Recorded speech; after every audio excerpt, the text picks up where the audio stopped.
Hello বন্ধুরা, আজকে একটা রেসিপি তোমাদের সঙ্গে শেয়ার করি। কুমড়ো আলু দিয়ে চিংড়ি মাছ। তো এই দেখো, কুমড়ো আলু কেটে নিয়েছি, চিংড়ি মাছে নুন হলুদ মাখিয়ে নিয়েছি। তো কড়াইয়ে ফোড়ন দিয়ে দিয়েছি জিরে আর গরম মশলা। তো এবার হচ্ছে এই আলু আর কুমড়োটা দিয়ে দেবো। একটু কাঁচা লঙ্কা দিয়ে দিলাম। এদিকে একটু পেঁয়াজও কেটে নিয়েছি, এই যে পেঁয়াজ কেটে নিয়েছি, অল্প একটু পেঁয়াজ দেবো।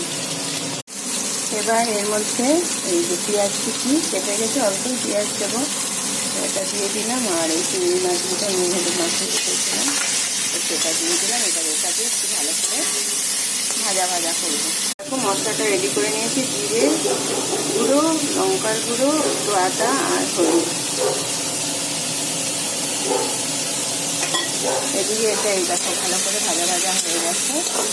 তো এইবার এই মশলাটা দিয়ে ভালো করে কষাবো।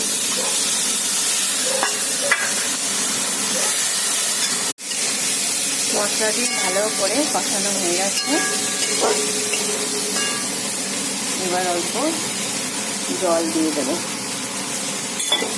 একবারই অল্প মাখা মাখা হবে, তো সেই জন্য এর মধ্যে একটু গরম মশলা আর কি তুলে রেখেছি, তো এই জলটাই দিয়ে দেবো। স্টাইলেই হয়ে যাবে।